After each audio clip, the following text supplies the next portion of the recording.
Live top academy के platform पर आप सभी का स्वागत है। लाइव टॉप एकेडमी में जो लाइव क्लासेस चल रही हैं डेली, उसमें वैदिक संस्कृत, भारतीय इतिहास में हम वैदिक संस्कृत की बात कर रहे हैं। जो अगली वीडियो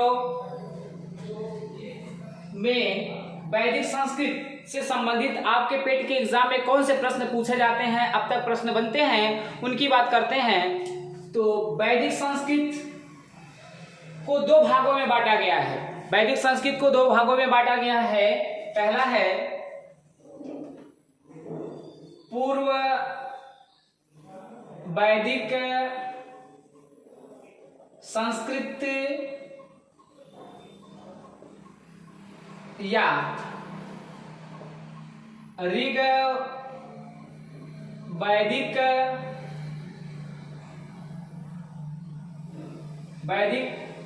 संस्कृत।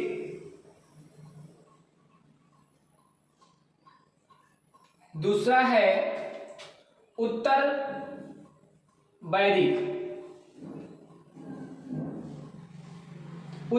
संस्कृत।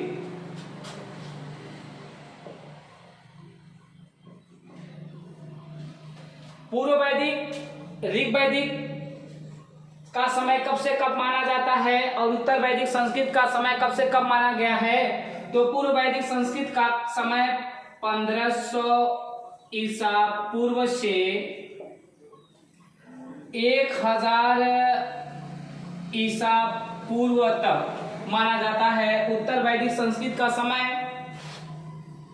1000 ईसा पूर्व से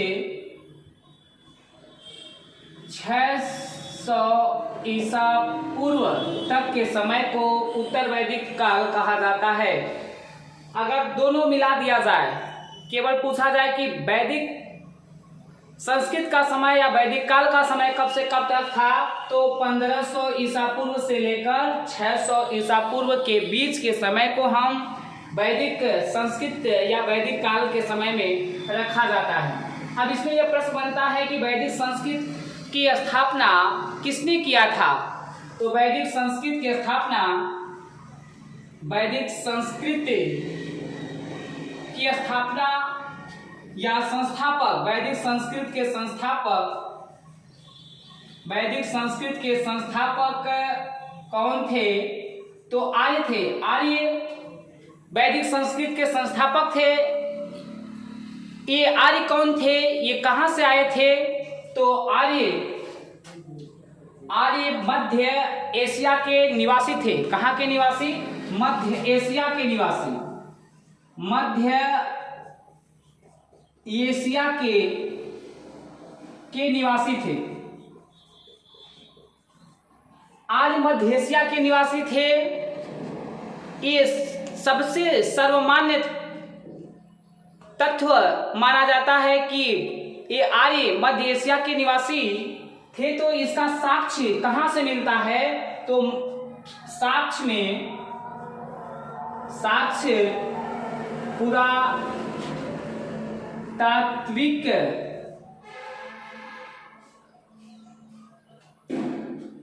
एक अभिलेख, जिसको कहते हैं बो गज कोई अभिलेख, बोगज कोई अभिलेख एशिया माइनर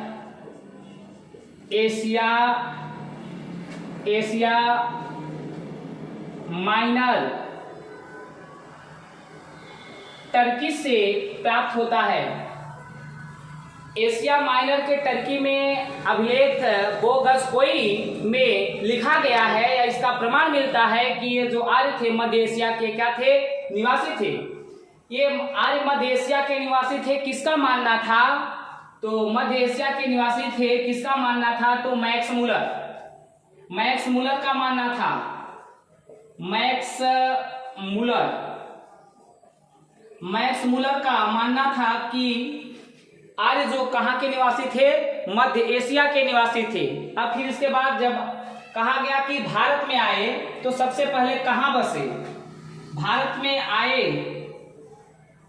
इनका निवास स्थान कहाँ था, भारत में कहाँ बसे, तो कहा जाता है सप्त सैंधव प्रदेश। सप्त सैंधव प्रदेश में ये क्या किए, बस गए। सप्त सैंधव प्रदेश किसे कहा गया है, तो जो ये 7 नदियां सिंधु,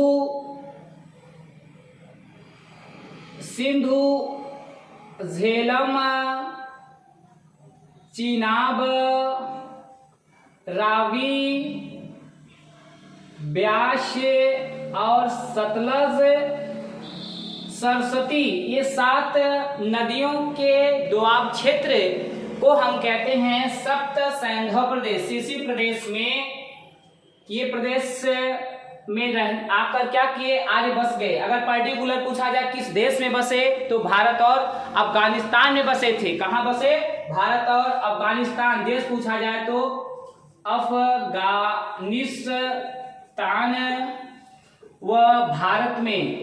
लेकिन पूछा जाए पर्टिकुलर भारत में सबसे पहले किस प्रांत में या किस राज्य में बसे, तो भारत में पंजाब राज्य में। कहाँ बसे, ये पंजाब राज्य। पंजाब राज्य जो है, इस पंजाब में आर्य आके सबसे पहले बसे। अब इसके बाद अगला बात किया जाए कि आर्यों की सभ्यता क्या थी। आर्यों की सभ्यता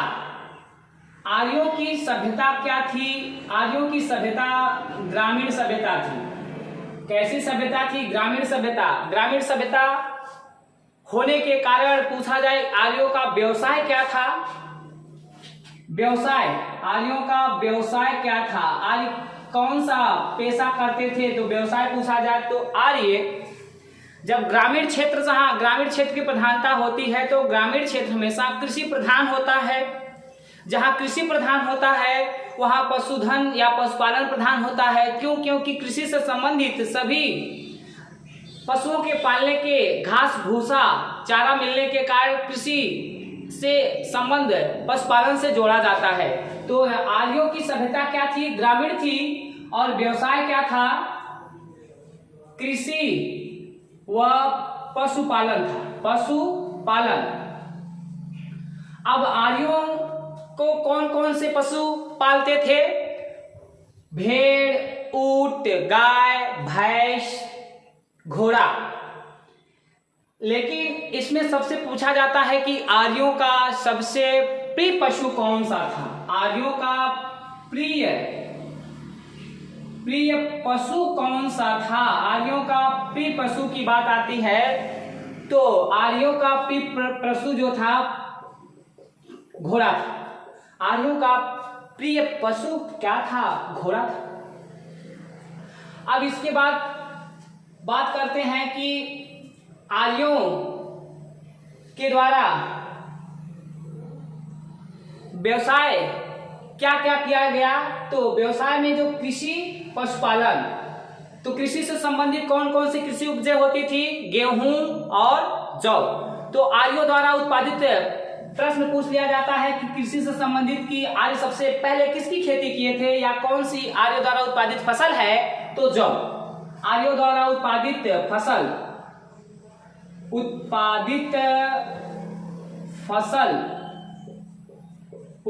फसल जौ, या इसको हम कहते हैं यव नाम दिए थे कि यव इनका क्या था, उत्पादन का प्रमुख साक्ष्य माना जाता है। अब आर्यों को किसका ज्ञान था या किसका ज्ञान नहीं था, तो इनके ज्ञान की बात कर लें।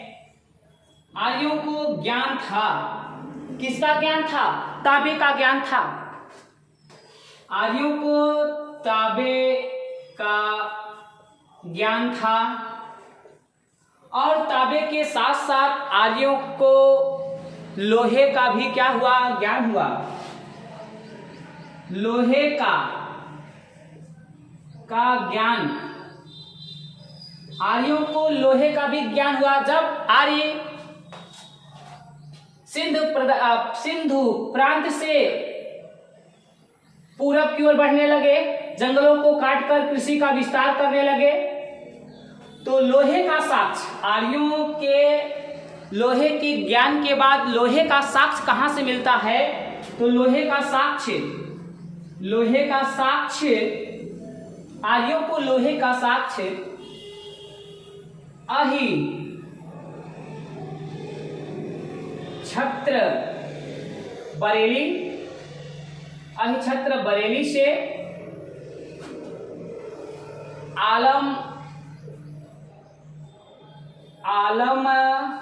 आलमगीरपुर, मेरठ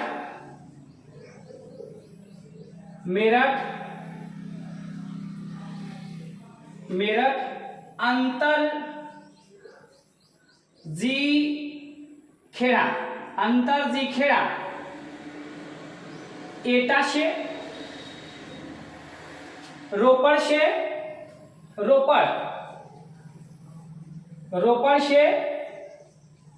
श्रावस्ती, इन स्थानों से लोहे का साक्ष्य मिला।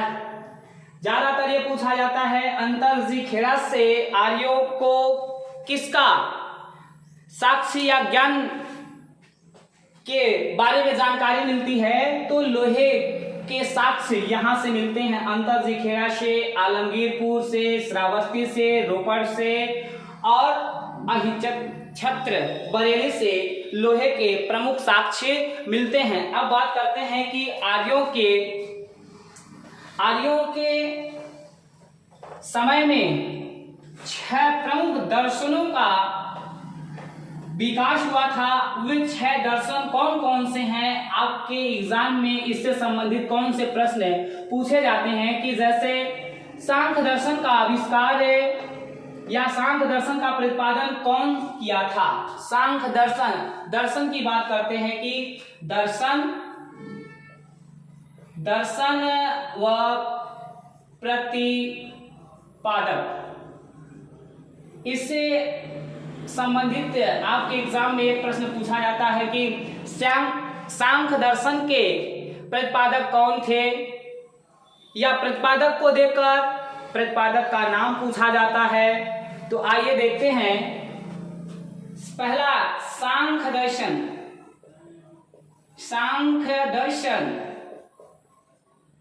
दर्शन के प्रतिपादक कौन थे? कपिल थे। कपिल के द्वारा कौन से दर्शन का प्रतिपादन किया गया? तो सांख्य दर्शन का प्रतिपादन किया गया था। दूसरा आता है योग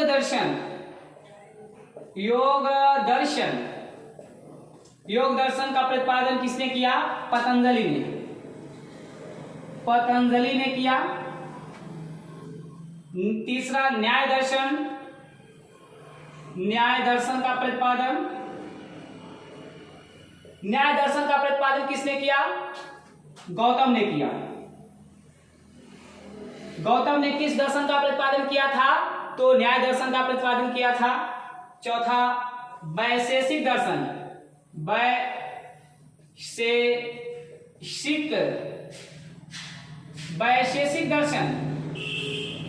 वैशेषिक दर्शन का प्रतिपादन किसने किया था? उलूक व कड़ाद ने किया था। किसने किया था? उलूक व कड़ाद ने किया था। और इसके बाद पूर्व मीमांसा दर्शन, पांचवा पूर्व मीमांसा दर्शन। पूर्व मीमांसा दर्शन के प्रतिपादक कौन थे? तो जैमिनी थे। कौन थे? जैमिनी। और इसके बाद आता है उत्तर मीमांसा। छठवां है उत्तर मीमांसा व इसको कहते हैं वेदांत दर्शन। इसके प्रतिपादक कौन थे? वादरायण। तो ये आपके वैदिक काल में 6 प्रमुख दर्शनों का क्या हुआ था? प्रतिपादन किया गया था। 6 दर्शन कौन कौन? सांख्य दर्शन, योग दर्शन, न्याय दर्शन, वैशेषिक दर्शन, पूर्व मीमांसा दर्शन, उत्तर मीमांसा या वेदांत दर्शन। इन दर्शनों से लेकर आपके एग्जाम में कई बार ये प्रश्न पूछे गए हैं और बनते हैं कि सांख्य दर्शन का प्रतिपादन किसने किया? कपिल ने। कपिल ने किस वैदिक काल में किस दर्शन का प्रतिपादन किया था? तो सांख्य दर्शन का प्रतिपादन किया था। अब इससे आपके एग्जाम में और कौन से प्रश्न बनते हैं कि वैदिक काल में जो आर्य थे, उन आर्य लोगों की जो राजनीतिक इकाइयां थी, उनका जो राज्य था कितने भागों में बटा था? तो उनका जो राज्य था, आर्यों का साम्राज्य की प्रमुख प्रशासनिक इकाइयां कौन कौन सी थी? तो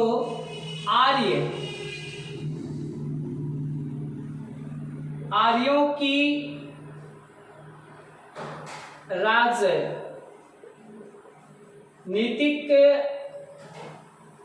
इकाइयां आर्यों का जो साम्राज्य और राज्य था वो कितने भागों में बटा था? तो कुल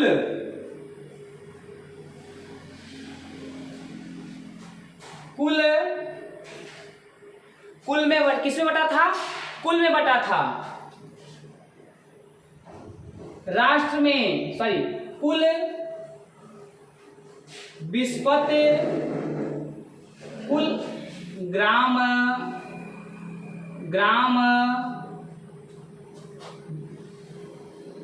कुल, ग्राम, जन, विश्व,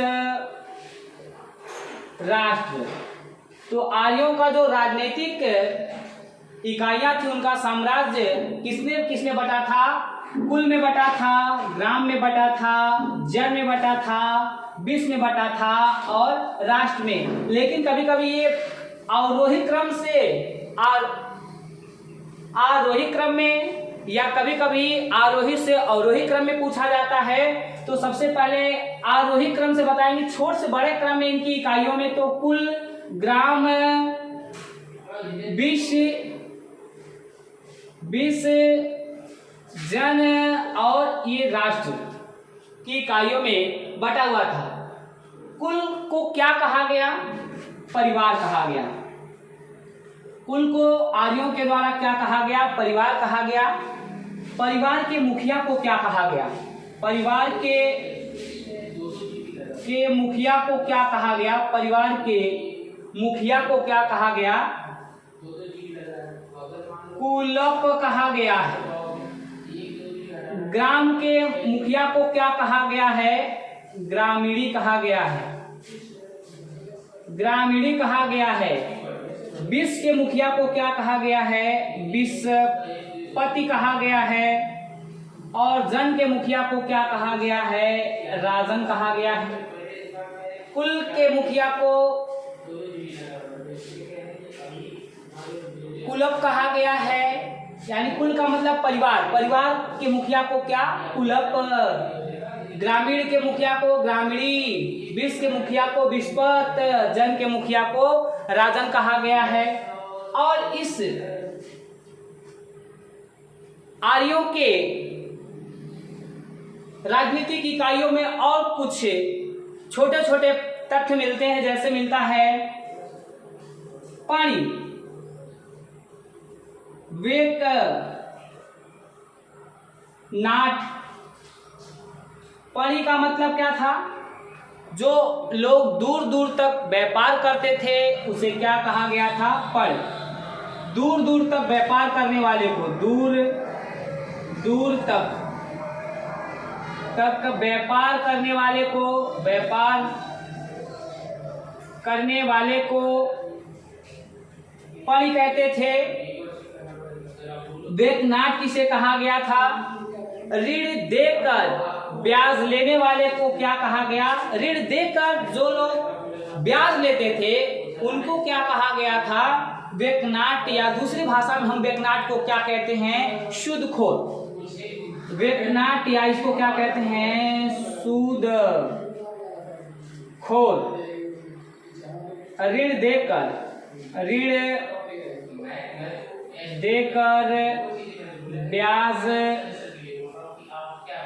ब्याज लेने वाले को वेकनाट कहा जाता था। और जो लोग राजा के द्वारा जो कर वसूला जाता था उसको क्या कहते थे? कर। जो लोग राजा के द्वारा जो लोग कर वसूलते थे उनको क्या कहा जाता था? उसको कहते थे बलि। राजा के द्वारा गया वसूला गया कर क्या कहलाता था? बलि कहलाता था। बलि क्या था? कर।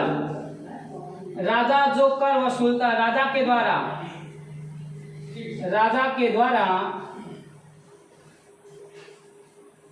वसूला गया कर क्या कहलाता था? वसूला गया कर क्या कहलाता था? बलि कहलाता था। और जो लोग कर वसूलते थे उनको क्या कहा गया था? भाग। कर वसूलने वाले अधिकारी को क्या कहा जाता था? भाग दूध या भाग दूध कहा गया। राजा के द्वारा वसूला गया कर बलि, यानी राजा कौन से कर को लेता था? बलि कर लेता था। और कर वसूलने वाले को क्या कहा गया था? भाग दूध कहा जाता था। और आर्यों को जो कौन कौन से द्वारा सबसे प्रसिद्ध पूजनीय देवताओं के रूप में किसको माना गया था कि आर्यों का सबसे पूजनीय पशु तो घोड़ा था? और आर्यों का सबसे प्रसिद्ध देवता कौन सा था? आर्यों के द्वारा आर्यों का प्रसिद्ध देवता, आर्यों का